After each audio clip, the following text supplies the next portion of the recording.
Washington, the United States is stepping up digital incursions into Russia's electric power grid in a warning to President Vladimir Putin and a demonstration of how the Trump administration is using new authorities to deploy cyber tools more aggressively, current and former government officials said.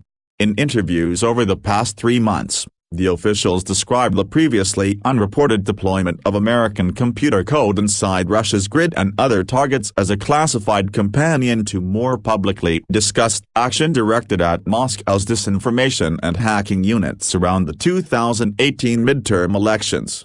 Sign up for the morning briefing newsletter. Advocates of the more aggressive strategy said it was long overdue, after years of public warnings from the Department of Homeland Security and the FBI, that Russia has inserted malware that could sabotage American power plants, oil and gas pipelines, or water supplies in any future conflict with the United States.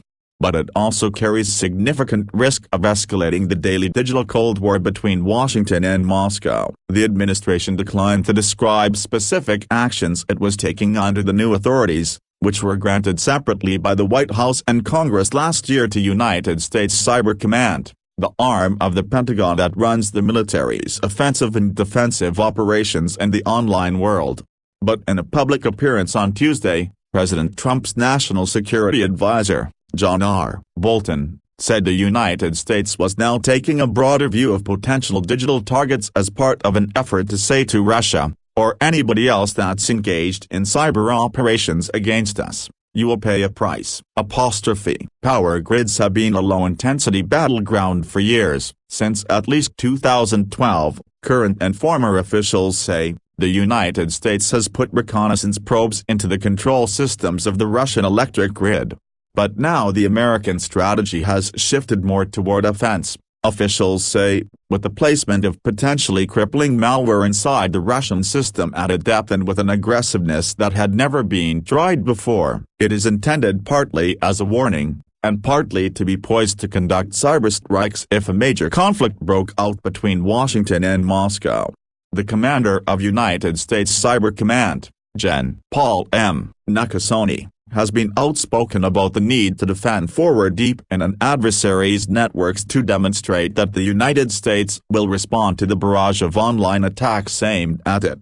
They don't fear us, he told the Senate a year ago during his confirmation hearings, but finding ways to calibrate those responses so that they deter attacks without inciting a dangerous escalation has been the source of constant debate.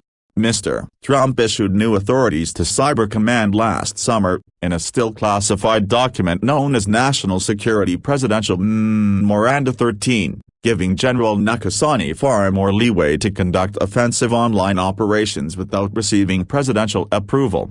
But the action inside the Russian electric grid appears to have been conducted under little notice. New legal authorities slipped into the military authorization bill passed by Congress last summer. The measure approved the routine conduct of clandestine military activity in cyberspace, to deter, safeguard or defend against attacks or malicious cyber activities against the United States. Under the law, those actions can now be authorized by the Defense Secretary without special presidential approval. It has gotten far more aggressive over the past year, one senior intelligence official said, speaking on the condition of anonymity but declining to discuss any specific classified programs. We are doing things at a scale that we never contemplated a few years ago. The critical question, impossible to know without access to the classified details of the operation, is how deep into the Russian grid the United States has bored. Only then will it be clear whether it would be possible to plunge Russia into darkness or cripple its military.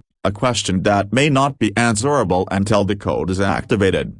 Both General Nakasone and Mr. Bolton, through spokesmen, declined to answer questions about the incursions into Russia's grid. Officials at the National Security Council also declined to comment but said they had no national security concerns about the details of the New York Times' reporting about targeting of the Russian grid, perhaps an indication that some of the intrusions were intended to be noticed by the Russians. Speaking on Tuesday at a conference sponsored by the Wall Street Journal, Mr. Bolton said, We thought the response in cyberspace against electoral meddling was the highest priority last year, and so that's what we focused on, but we're now opening the aperture, broadening the areas we're prepared to act in." He added, referring to nations targeted by American digital operations, "We will impose costs on you until you get the point." Two administration officials said they believed Mr. Trump had not been briefed in any detail about the steps to place implants, software code that can be used for surveillance or attack, inside the Russian grid. Pentagon and intelligence officials described broad hesitation to go into detail with Mr. Trump about operations against Russia for concern over his reaction, and the possibility that he might countermand it or discuss it with foreign officials, as he did in 2017 when he mentioned a sensitive operation in Syria to the Russian foreign minister. Because the new law defines the actions in cyberspace as akin to traditional military activity on the ground, in the air or at sea, no such briefing would be necessary, they added.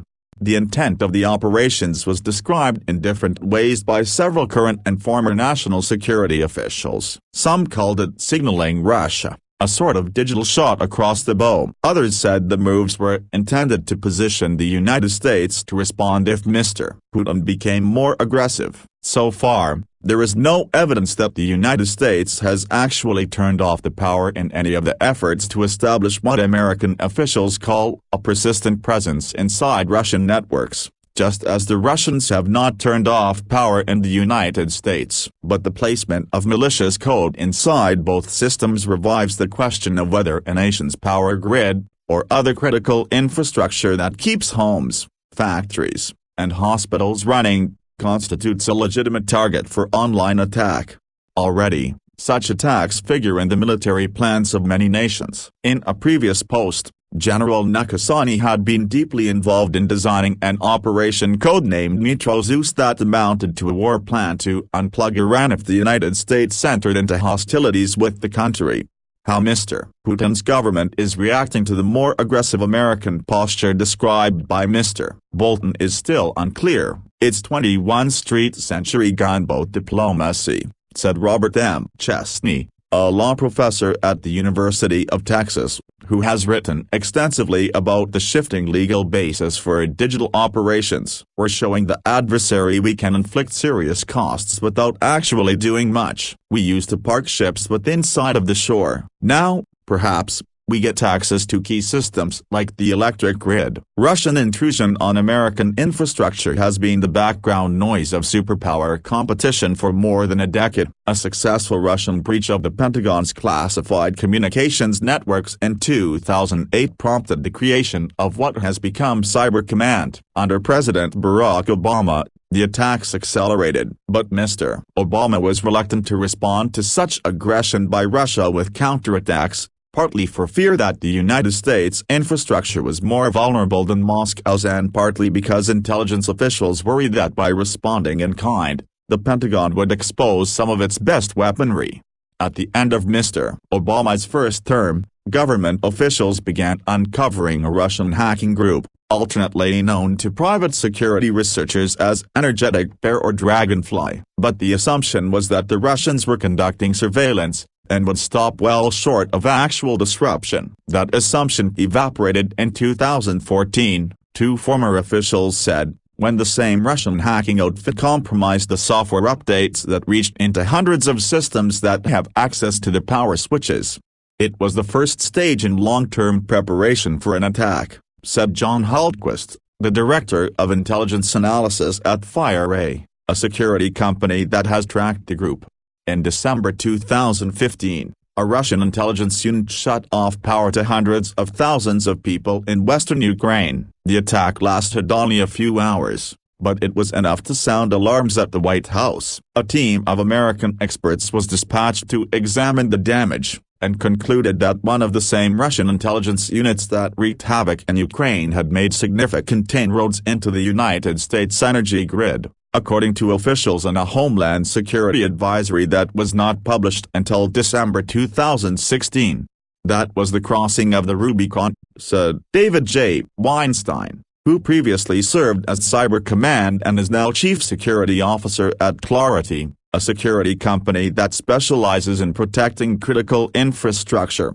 In late 2015, just as the breaches of the Democratic National Committee began, yet another Russian hacking unit began targeting critical American infrastructure, including the electricity grid and nuclear power plants. By 2016, the hackers were scrutinizing the systems that control the power switches at the plants. Until the last few months of the Obama administration, Cyber Command was largely limited to conducting surveillance operations inside Russia's networks. At a conference this year held by the Hewlett Foundation, Eric Rosenbach, a former chief of staff to the defense secretary and who is now at Harvard, cautioned that when it came to offensive operations we don't do them that often. He added, "I can count on one hand, literally, the number of offensive operations that we did at the Department of Defense." But after the election breaches and the power grid incursions, the Obama administration decided it had been too passive. Mr. Obama secretly ordered some kind of message-sending action inside the Russian grid,